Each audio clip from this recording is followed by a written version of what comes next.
സത്യത്തിൽ മോഡി അധികാരത്തിൽ വന്നിട്ട് ആരെങ്കിലും ഒരാളെ ഇപ്പൊ ഭയപ്പെടുന്നുണ്ടെങ്കിൽ അത് രാഹുൽ ഗാന്ധിയാണെന്നുള്ള കാര്യത്തിൽ ഒരു തർക്കമില്ല. രാഹുൽ ഗാന്ധി എന്തൊക്കെ വിളിച്ചു, പപ്പു, എപ്പു, അമോൽ ബേബി എല്ലാം വിളിച്ചല്ലോ. ഇപ്പോ രാഹുൽ ഗാന്ധി പപ്പു അല്ല എന്ന് മോഡിക്കെങ്കിലും മനസ്സിലായിട്ടുണ്ട്.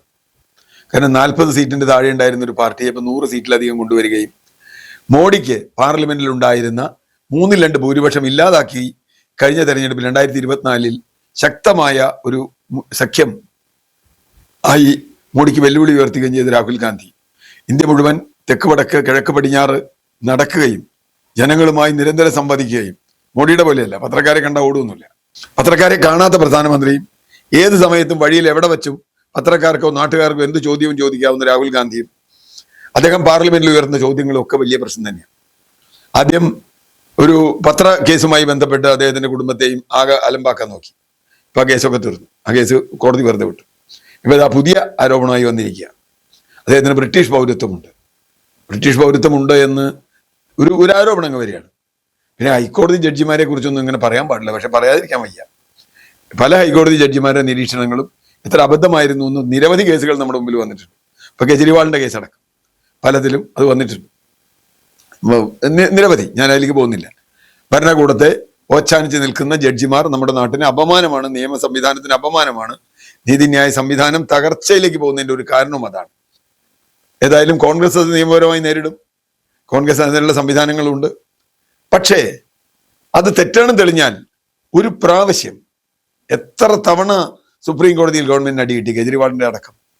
ഒരു പ്രാവശ്യമെങ്കിലും ഞങ്ങള് മനഃപൂർവ്വം എങ്ങനെ ദ്രോഹിച്ചത് ശരിയായില്ല എന്ന് പറയാൻ ഒരു BJP കാരനുണ്ടായോ? ഉണ്ടാവില്ലല്ലോ. എന്തുകൊണ്ടാണ് BJP വരാത്തത്?